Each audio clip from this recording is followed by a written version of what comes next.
दोस्तों welcome to the विद्यान पाठशाला में आपका स्वागत है। और कैसे हो बच्चों? आशा करता हूँ अच्छे होंगे। एक और वीडियो आपके सामने आ गई जो हमने सीरीज चला रखी है, जिसमें क्या है कभी हम गद्यांश लेकर आते हैं तो कभी क्या है मैथ के क्वेश्चन लेकर आते हैं, कहीं एप्टीट्यूड से क्या है जो आकृति वगैरह आती हैं उससे संबंधित हम क्वेश्चन लेके आते हैं। ठीक है ना। तो आज हम लेके आए हैं मैथ और गद्यांश दोनों के क्वेश्चन लेकर आए हैं। ठीक है ना। तो हम आपके लिए लगातार वीडियो ला रहे हैं, तो इससे क्या है आप अपना जो चैनल है इसको शेयर कर दें, लाइक कर दें, सब्सक्राइब कर दें। ठीक है ना। और डेली यहाँ से क्या है फ्री में तैयारी करते रहें। आपसे क्या है कोई इससे क्या है पैसा नहीं लिया जा रहा है। ठीक है ना। और क्या है आराम से क्या है तैयारी करते रहें। तो देखो आज की सीरीज में हमारा पहला क्वेश्चन है, एक वर्ग तथा एक आयत के परिमाप समान है। यानी कि क्या है एक वर्ग है और एक आयत है, दोनों का परिमाप कैसा है? समान है। ठीक है ना। एक वर्ग है और एक क्या है आयत है, दोनों का परिमाप समान है। वर्ग की भुजा 16 मीटर तथा आयत की लंबाई 18 मीटर है। आयत की चौड़ाई हमें ज्ञात करनी है। ठीक है ना। तो देखते हैं।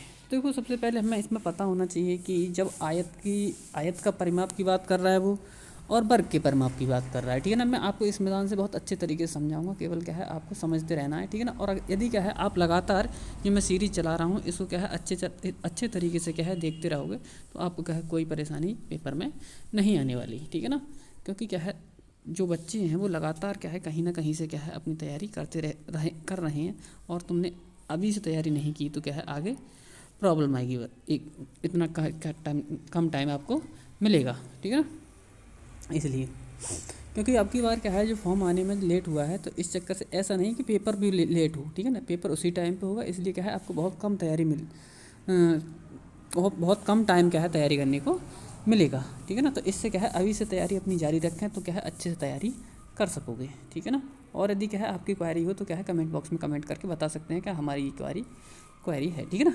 तो देखो ये बोला है एक वर्ग तथा एक आयत। हाँ तो मैं कह रहा था कि क्या है अब जब वर्ग और आयत की परिमाप की बात आई तो आपको पता होना चाहिए कि वर्ग का आयत का फॉर्मूला क्या होता है, और वर्ग के जो हमारा वर्ग का आयत मतलब क्या है वर्ग के परिमाप का फॉर्मूला क्या होता है, और आयत के परिमाप का फॉर्मूला क्या होता है। ठीक है ना। तो मैं बहुत अच्छे तरीके से आपको समझाऊंगा। ठीक है ना। क्योंकि क्या है देखो तो मैं बताता हूँ। सबसे पहले वो बोल रहा है वर्ग तथा आयत का परिमाप समान है। यानी वर्ग का परिमाप का जो फॉर्मूला होता है वो होता है 4 गुणा भुजा। 4 गुणा भुजा। ठीक है। 4 गुणा भुजा बराबर आयत का जो परिमाप है वो होता है 2 ब्रैकेट में L प्लस B, यानी लंबाई प्लस चौड़ाई। ठीक है। कोई परेशानी? तो देखो अब इसमें हम लगाते हैं। देखो 4 तो ये दे ही रखा है हमारे लिए, गुणा भुजा यानी कि किसकी भुजा? वर्ग की भुजा। तो वर्ग की भुजा दे रखी है हमारे लिए 16 मीटर। कितनी दे रखी है? 16। तो हमने भुजा की जगह लगा दी है 16 बराबर। फिर दे रखा है 2 ब्रैकेट में L प्लस B, यानी लंबाई प्लस चौड़ाई। तो हमारे लिए देखो इसमें क्या है लंबाई तो हमारे लिए दे रखी है। लंबाई कितनी दे रखी है? 18 प्लस B, यानी चौड़ाई नहीं दे रखी। चौड़ाई हमारे लिए क्या है फाइंड करनी है, यानी ज्ञात करनी है। ठीक है ना। तो पहले 2 से डिवाइड कर लो, उसके बाद 2 दूनी 4। तो इधर क्या बचा? एक 16 बचा हुआ है और एक 2 बचा हुआ है। 16 और 2 की गुणा करोगे तो कितना हो जाएगा? 32 हो जाएगा। कितना हो जाएगा? 32 बराबर में कितना हमारा 18 प्लस B। अब 18 इधर जाके क्या हो जाएगा? माइनस का हो जाएगा। ठीक है ना। तो 32 में से 18 माइनस कर दोगे तो 12 में से 8 जाएगा, कितना बचेगा? 4। यहाँ पे कितना बचा? 2 में से 1 जाएगा 1। ठीक है। तो हमारा कितना आया? जो चौड़ाई निकल के आई वो कितनी निकल के आई? 14 मीटर। चौड़ाई जो निकल के आई वो कितनी आई? 14 मीटर। ठीक है ना। तो देखो कितने अच्छे तरीके से क्या है आप सवाल का कर सकते हो। ठीक है। तो बहुत ही क्या है सिंपल तरीके से मैंने आपको सवाल को समझा दिया। ठीक है ना। तो हमारा ऑप्शन कौन सा राइट हो जाएगा? हमारा ए ऑप्शन क्या है बिल्कुल राइट हो जाएगा। ठीक है। अगला क्वेश्चन देखते हैं। यदि आपको क्या है जो क्वेश्चन है समझ में आ रहा है, ठीक है ना, तो कमेंट बॉक्स में बता दें कि हाँ हमारे समझ में सर आ रहे हैं क्वेश्चन। ठीक है ना। क्योंकि हमारे पास में एक ही रास्ता है आपको क्या है समझने का, मतलब क्या है पता करने का, कमेंट बॉक्स, जिसमें क्या है यदि आप कमेंट बॉक्स में कमेंट कर सकते हैं तो हमें पता चल जाएगा। ठीक है ना। अब देखो अगला क्वेश्चन दे रखा है हमारे लिए 8 मीटर लंबी, 6 मीटर ऊंची तथा 22.5 सेंटीमीटर मोटी दीवार बनाने हेतु कितनी ईंटें चाहिए, जबकि एक ईंट का मान 25 सेंटीमीटर, 1125 सेंटीमीटर और 6 सेंटीमीटर है। ठीक है ना। तो हमें बताना है। देखो तो करते हैं हम। देखो इस तरीके के क्वेश्चनों को क्या करते हैं, सभी क्या है दीवार की लंबाई चौड़ाई गुणा ऊंचाई और बटे में क्या लगा देते हैं, एक ईंट की लंबाई चौड़ाई और ऊंचाई लगा देते हैं, ठीक है ना। तो हमारा क्या है, इससे क्या है ईंटों की संख्या या किसी भी चीज़ की क्या है संख्या निकल आती है। तो देखो सबसे पहले क्या है 8 मीटर, ये दे रखी 6 मीटर और ये दे रखी 22.5 सेंटीमीटर। हमेशा क्वेश्चन करते समय ये ध्यान रखना है आपको कि क्या है सभी की जो यूनिट है यानी कि जो मात्रक है वो क्या है सेम होना चाहिए। तो देखो यहाँ पे मीटर है, यहाँ पे मीटर है, लेकिन यहाँ पे सेंटीमीटर है, यहाँ पे सेंटीमीटर है, यहाँ पे सेंटीमीटर, यहाँ पे भी सेंटीमीटर है। तो सभी को हम जहाँ जहाँ मीटर होगा वहाँ हमें सेंटीमीटर में बना के रखते हुए चलाएंगे, ठीक है ना। तो देखो सबसे पहले हम लगाएंगे 8 मीटर, 8 मीटर को लिख लेंगे हम 800 सेंटीमीटर, 800 सेंटीमीटर गुणा, फिर दे रखा है हमारे लिए 6 मीटर, 6 मीटर को क्या लिख लोगे 600 सेंटीमीटर गुणा, फिर दे रखा है 22.5 सेंटीमीटर, 22.5 सेंटीमीटर। ये तो होगी दीवार की लंबाई चौड़ाई और ऊंचाई। बटे में क्या लगा देंगे हम, एक ईंट की लंबाई और चौड़ाई और ऊंचाई। तो एक ईंट की लंबाई कितनी दे रखी है 25 सेंटीमीटर और चौड़ाई दे रखी है 1125 सेंटीमीटर और ऊंचाई दे रखी है 6 सेंटीमीटर। इसमें कुछ डाउट लग रहा है, हो सकता है यहाँ पे कहीं पॉइंट लगा हुआ हो, ठीक है ना। देख लेते हैं एक बार सॉल्व करके। तो देखो जब इसे क्या है सॉल्व करें तो पॉइंट हटा के हमने क्या बढ़ा दिया, नीचे 0 बढ़ा दिया, ये आ गया। अब करते हैं इसे सॉल्व हम। तो 25 से काटेंगे पहले हम इसे, 25 से काटोगे तो 25 नम 225 कितना हो जाएगा, 25 नम 225, 9 बार गए, ठीक है ना। यहाँ पे देखो ये फिर हम काट रहे हैं, इसके लिए 9 बार गया ऊपर, कितना बार गया 9। अब देखो हमने क्या है ये 0 से ये 0 काटा, 6 से और काटोगे तो 6 2 60, कितना आ गया हमारा 6 2 60, ठीक है ना, 10 आ गया। अब इसे काटते हैं, काटो, इसके लिए क्या है 25 से काट रहे हैं, 25 से काटोगे 1125 के लिए, तो ये आएगा हमारा 25 चौक 100 और कितना बचा 12, 125 हो गया, 25 पंजे 125, ठीक है ना। और इधर काटोगे तो जब 25 से 800 को काटोगे तो 32 आएगा, कितना आएगा काट के 32 आएगा, ठीक है ना। अब इधर 9 बचा हुआ था, ये इस 9 को काटोगे तो 9 से 45 को काटोगे तो 9 पंजे 45, कितना आया हमारा 9 पंजे 45, ठीक है ना। इधर ये बचा हुआ है हमारा 5 दूनी 10, तो ये आया हमारा 32 दूनी 64, कितना आया 32 दूनी 64, ठीक है ना। तब टोटल मिला के काट के कितना आया हमारा 64। अब 64 में इसमें क्या है कोई ऑप्शन में नहीं है, तो हमारा देखो यहाँ पे क्या पॉइंट लगा हुआ होगा, यहाँ पे क्या है पॉइंट यानी 11.25 है, कितना होगा 11.25। तो यहाँ से पॉइंट हटाओगे तो 2 जीरो बढ़ाओगे आगे, तो 64 के साथ में कितने आ जाएंगे 2 जीरो आ जाएंगे, तो यहाँ पे कितना आ जाएगा 6400 आ जाएगा, कितना आ जाएगा 6400 यानी 6400। तो इसमें ईंटों की संख्या कितनी हो जाएगी 6400, यानी कि ऑप्शन कौन सा राइट हो जाएगा हमारा, सी ऑप्शन बिल्कुल राइट हो जाएगा। यहाँ पर थोड़ी मिस्टेक थी, यानी कि पॉइंट आएगा यहाँ पे, ठीक है ना। अगला क्वेश्चन देखते हैं। अगला क्वेश्चन बोल रहा है, देखो इस तरीके के क्वेश्चन काफ़ी आते हैं आपके एग्जाम में, ठीक है ना। जो आपके एग्जाम में जो क्वेश्चन आते हैं उन्हीं से रिलेटेड मैंने क्या है काफ़ी क्वेश्चन इसमें डाले हैं। ऐसा नहीं है कि इधर से उधर, मतलब क्या इधर उधर के क्या है क्वेश्चन मैंने डाल दिए, अपने द्वारा क्या है खुद उससे क्या है करा के मैंने क्वेश्चन को क्या है पहले आपके जो एग्ज़ाम हुआ है उनके क्या है मैंने पहले उनका अध्ययन किया है, उसके बाद में क्या है किस तरीके के क्वेश्चन आए हैं और किस तरीके के क्वेश्चन आ सकते हैं उन्हीं को देखते हुए क्या है मैंने इसमें लगातार वीडियो बना रहा हूँ, जिससे क्या है आपको क्या है पेपर में कोई परेशानी ना हो, ठीक है। तो देखो क्वेश्चन है, हम अपने गंतव्य स्थान पर 4 सही 1/2 घंटा, 4 सही 1/2 घंटे का मतलब समझ रहे हो ना 4.5 घंटे यात्रा करने के पश्चात 2:45 अपराह्न, अपराह्न का मतलब क्या होता है यानी दोपहर बाद, ठीक है ना, अपराह्न पर पहुँचे। हमने यात्रा कितने बजे आरंभ की, हमें बताना हमने यात्रा कितने बजे आरंभ की थी, ठीक है। तो देखो सबसे पहले जब 2:45 का मतलब समझ रहे हो कितना है, 2:45 का मतलब है 14:45। अगर रेलवे वाली घड़ी देखी होगी आपने तो आराम से पता कर लो, क्योंकि ये हमारा जो 12 के बाद क्या बचता है इसमें तो हमारा 1 आता है, फिर 2 आता है, 3 आता है, 4 आता है, लेकिन 24 घंटे वाली यानी क्या है रेलवे वाली जो घड़ी होती है 12 के बाद में क्या आता है 13 आता है, फिर 14 आता है। 2 का मतलब 14 हो जाएगा, 14:45, 14:45 में क्या 4.5 घंटे घटा दोगे, क्योंकि क्या है 4.5 घंटे पूरी यात्रा में लगे हैं। हम इसमें क्या है जैसे ही 4.5 घंटे घटाएंगे तो हमें पता चल जाएगा कि कितने बजे हमने क्या है यात्रा प्रारंभ की थी, ठीक है ना। तो इसमें 4.5 घंटे घटाएंगे इसमें से, तो यानी कि 4 घंटे और 30 मिनट क्या है हम इसमें से माइनस कर देंगे। तो देखो कितना बचा 5, 4 में 3 जाएगा 1 और 14 में से 4 जाएगा कितना बचेगा 10, यानी 10:15 यानी क्या है अपराह्न, कितना अपराह्न। तो कौन सा आंसर हमारा राइट हो जाएगा 10:15 अपराह्न, यानी क्या है सी ऑप्शन हमारा बिल्कुल राइट हो जाएगा। कौन सा ऑप्शन राइट हो जाएगा हमारा, सी ऑप्शन क्या है बिल्कुल राइट हो जाएगा, यानी सॉरी, एक सेकेंड अभी रुकते हैं। ये बोल रहा था अपराह्न तो शुरू किया था उसने, पूर्वाह्न आएगा तो क्या आएगा, पूर्वाह्न आएगा। क्या आएगा, पूर्वाह्न। तो सी ऑप्शन क्या है हमारा राइट आंसर हो जाएगा। ठीक है, अगला क्वेश्चन देखते हैं। अगला क्वेश्चन बोल रहा है वो, अमित ने एक मेज़ 1200 रुपये में खरीदी। कितने में खरीदी उसने, एक मेज़ है, अमित गया है किसी दुकान पे और क्या है उसने क्या कर दिया, एक मेज़ को खरीद लिया। ठीक है ना, कितने की खरीद ली, 1200 रुपये की खरीद ली। ठीक है, खरीद ली, कोई बात नहीं। अब उसने देखा भाई मेज़ तो टूटी हुई है, तो टूटी हुई है तो उसने मरम्मत कराने का सोचा, तो मरम्मत कराने के लिए 200 रुपये और खर्च किए। अब भाई जब उसने क्या है 1200 रुपये में ख़रीदा था और 200 रुपये और खर्च कर दिए उसने क्या है उसे मरम्मत कराने में, अब तो उसकी जेब से कितना खर्चा हो गया, 1400 रुपये का हो गया ना। 1200 ये और 200 ये, टोटल मिला के 1200 और 200 कितने हो जाएंगे, 1400 रुपये का खर्चा हो गया ना। अब जैसे ही उसने क्या किया, अब इसको बेचते हैं। ठीक है ना, तो इसने क्या है उसे बेचने की बात आई, तो कितने की बेच दी, 1680 रुपये की बेच दी। यानी कि 1400 रुपये की मेज खरीद के 1680 रुपये की बेच दी, क्योंकि अमित चालाक था, उसे तो इसका मतलब क्या होगा, उसे लाभ हो गया, क्योंकि क्या है उसने ज़्यादा का बेचा था। कोई भी वस्तु क्या है कम में खरीद के ज़्यादा में बेच दो, क्या है लाभ होगा। ठीक है ना, तो जब वो 1400 रुपये की खरीदी, ठीक है ना, टोटल मिला के खरीदने में कितना खर्चा हुआ था उसका, 1400 रुपये हुआ था, 1400 रुपये हुआ था।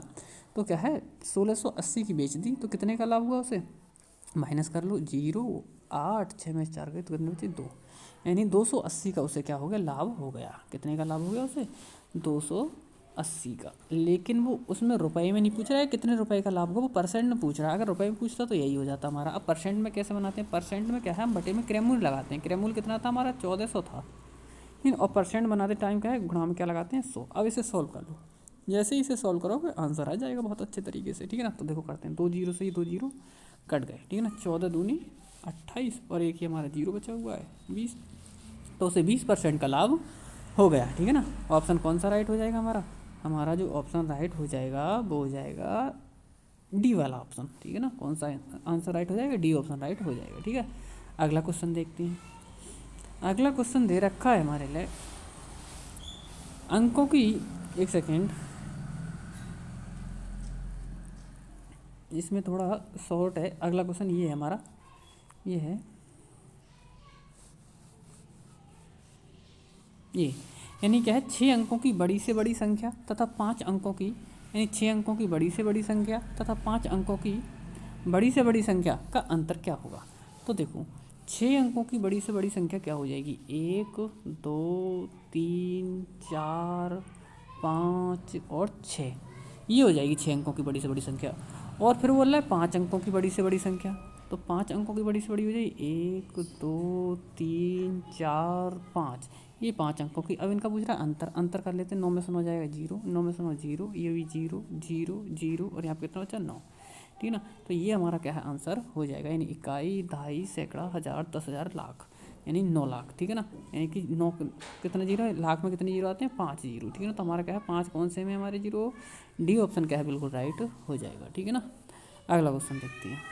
अगला क्वेश्चन है, निम्न में से कौन सा 25 के बराबर नहीं है। देखो इसमें थोड़ी मिस्टेक है, इसमें बोला कौन सा 25 के बराबर नहीं है, लेकिन हमें इसमें ज्ञात करना है कि कौन सा 25 के बराबर है। ठीक है ना, क्या ज्ञात करना है हमें इसमें, कौन सा 25 के बराबर है। ठीक है ना, ये ज्ञात करना है हमें इसमें। ठीक है ना, क्योंकि टाइपिंग करते टाइम इसमें क्या है थोड़ी गड़बड़ हो गई थी, तो इसमें देखते हैं। तो निम्न में से कौन सा 25 के बराबर है, ये देखना है। ठीक है, तो देखो हम पहले वाले ऑप्शन को देखते हैं, क्या ये 25 के बराबर है। तो देखो 100 और 4 104, बीच में क्या लगा हुआ है, माइनस का चिन्ह लगा हुआ है, तो 104 में से 50 घटा हुआ तो 25 तो नहीं आने का ना, तो पहला तो ऑप्शन बिल्कुल गलत हो जाएगा। अब देखते हैं दूसरा, बी ऑप्शन, तो 20 और 4 24, 24 के यहाँ पे क्या लगा हुआ है, प्लस का चिन्ह लगा हुआ है, तो 24 और 20 जोड़ोगे तो फिर भी क्या है 25 नहीं हो रहा, ये कितना हो जाएगा 44 हो जाएगा। तो ये भी क्या है आंसर गलत हो जाएगा, ऑप्शन गलत हो जाएगा। अब देखते हैं सी ऑप्शन। सी ऑप्शन है हमारा, इधर से करते हैं, 10 में से 5 क्या कितना बचा 5, ये 5 दूनी कितना हो गया 10, और ये प्लस का 10, अभी ना जोड़ोगे तो 10 और 10 20 और 5 25, तो टोटल मिला कितना हो गया 25, इससे आ रहा है। तो हमारा ऑप्शन कौन सा राइट हो जाएगा, सी ऑप्शन क्या है बिल्कुल राइट हो जाएगा। ठीक है ना, अगला क्वेश्चन देखते हैं। अगला क्वेश्चन दे रखा है, तो बस इतने ही क्वेश्चन थे हमारे इसमें, ठीक है ना। अब हमारे क्या है, एक आज हम गद्यांश लेके आए हैं, ठीक है ना, क्योंकि हम आपके जो पेपर है उसमें क्या है, गद्यांश की भी क्या है अहम भूमिका रहती है, ठीक है ना। तो देखो गद्यांश है हमारा, ऐसे ही हम क्या है एक मतलब क्या है प्रत्येक में इसी तरीके से सोचा है कि प्रत्येक मतलब क्या है जो मैथ की सीरीज चल रही है उसी में से क्या है हम एक डेली क्या है एक गद्यांश जरूर कराएंगे, ठीक है ना, जैसा जिससे क्या है आपकी प्रैक्टिस होती रहेगी। तो देखो गद्यांश करने का तरीका क्या है, गद्यांश करने का तरीका है पहले बहुत इत्मीनान के साथ आराम के साथ क्या है आप पहले उसे पढ़ लो गद्यांश के लिए, ठीक है ना, फिर उसके बाद आंसर दो, तो आपको कोई प्रॉब्लम नहीं आएगी। तो देखो पढ़ते हैं, ये बोला है वेनिस इटली में उत्तर में स्थित एक अनोखा और सुंदर नगर है। यह एक ही टापू से नहीं बल्कि 117 टापुओं से बना है। ये कितने टापुओं से बना है, 117 टापुओं से बना है। पत्थर के बने और पुराने लगभग 400 पुल इसके टापुओं को जोड़ते हैं, ठीक है ना, कितने पुल जोड़ते हैं, 400 पुल। किंतु इस नगर में कोई मोटर कार या बस नहीं चलती। इसमें क्या है, ना तो कोई मोटर कार चलती है और ना ही कोई बस चलती है, क्योंकि यहाँ पर पानी पानी है, ठीक है ना। फिर देखो आगे पढ़ते हैं, आगे बोल रहा है वह इसलिए कि वेनिस में सड़कें नहीं हैं, प्रत्येक व्यक्ति नावों से एक स्थान से दूसरे स्थान पर जाता है। यह नावें प्रत्येक व्यक्ति क्या है एक स्थान से दूसरे स्थान किससे जाता है, नाव से जाता है, ठीक है ना। खूब ध्यान से रखते चलना, क्वेश्चनों को आराम से क्या है हम कर सकते हैं, बाद में देखने की जरूरत नहीं पड़े हमारे लिए, ठीक है ना। जाते हैं किससे, जाते हैं नाव से। ये नावें 150 नहरों या जलमार्गों में चलती हैं, ठीक है ना। इनका पानी भवनों की दीवारों और सीढ़ियों को छूता है, यानी कि अब लगा सकते हो हिसाब कितना पानी है। इनका जो पानी है वो भवनों की दीवारों को भी छूता है और ऊपर सीढ़ियों को भी छूता है।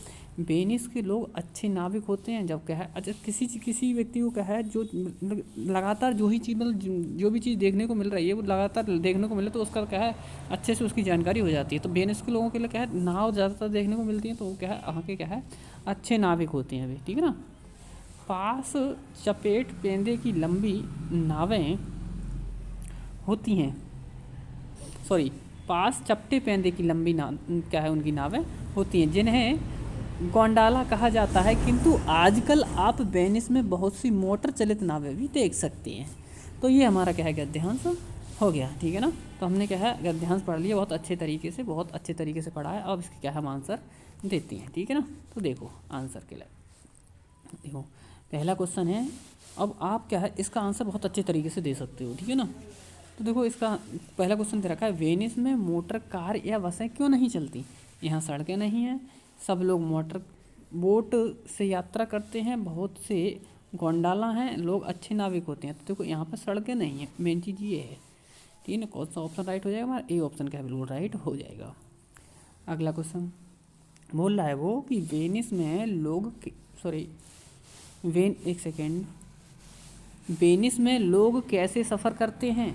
तो देखो हमने क्या पढ़ा था, वेनिस में जो लोग हैं क्या मोटर कार से, नो बसों से, नो ट्रेनों से, नो नावों से। किससे यात्रा करते हैं, नावों से क्या यात्रा करते हैं। देखो अब अच्छे से पढ़ोगे अध्याय के लिए कोई दिक्कत तो नहीं आने वाली, ठीक है ना। बहुत अच्छे तरीके से क्या है आप कर सकते हो, ठीक है ना। और आपको क्या है यदि क्या है पढ़ाया हुआ समझ में आ रहा है, सवाल भी समझ में आ रहा है, अध्ययन समझ में आ रहे हैं तो लाइक और शेयर करें, ठीक है ना। वरना अगर समझ में ना आ रहा है तो बिल्कुल भी कुछ ना करें, ठीक है ना। कोई दिक्कत वाली बात नहीं है, क्योंकि क्या है आपको क्या है और एक चक्कर एक और होता है हमारा, यदि क्या है आप जो सरस्वती का ध्यान रख के क्या है अगर पढ़ते हो तो क्या है बहुत अच्छे तरीके से समझ में आता है। तो ध्यान रखने का मतलब क्या होता है, पहले ही थंब देना, थंब देने का मतलब क्या है लाइक करना। यदि आपने क्या है शुरू में लाइक कर दिया तो आपके पक्का समझ में आएगा, क्योंकि क्या है आपका ध्यान सभी एकाग्र हो जाता है फिर, ठीक है ना। क्या हो जाता है आपका ध्यान एकाग्र हो जाता है। तो सबसे पहले क्या है वीडियो को लाइक और शेयर और सब्सक्राइब कर लिया करो, ठीक है ना, जिससे बहुत अच्छे समझ में आएगा, ठीक है।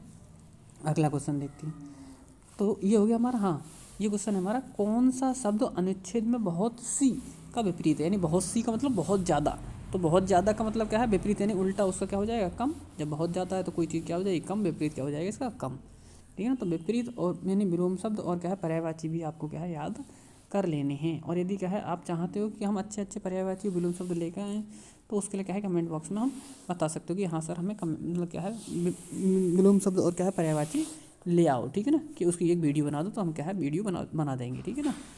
तो देखो अगला है, वेनिस में सड़कें नहीं हैं क्योंकि सबको नाव से जाना जरूरी है। यहाँ इसमें एक नहीं 117 टापू हैं। यहाँ 150 नहरें हैं, पानी भवनों की दीवारों और सीढ़ियों को छूता है। तो यहाँ सही बात है, यहाँ पे क्या रहता है, जब सड़कें हो ही नहीं यानी कि पानी इतना छूता है तो क्या हो जाएगा यहाँ पे, डी ऑप्शन क्या है राइट हमारा हो जाएगा। ठीक है ना। अगला क्वेश्चन है वेनिस नगर की प्राकृतिक बनावट के बारे में अनोखा क्या है, यानी कि वेनिस नगर की जो प्राकृतिक बनावट है उसके बारे में अनोखा क्या है। तो हमें बताना है इसमें, देखो वेनिस नगर की ये है, इसका आंसर क्या बनेगा। यहाँ इसमें नावें और कारें नहीं हैं, तो नावें तो हैं यहाँ पे। इसमें पत्थर के बने 400 पुराने पुल हैं, इसमें 117 टापू हैं। तो देखो यही है वेनिस नगर की प्राकृतिक बनावट के बारे में अनोखा क्या है, यहाँ पे क्या है, 117 टापू हैं। ठीक है ना।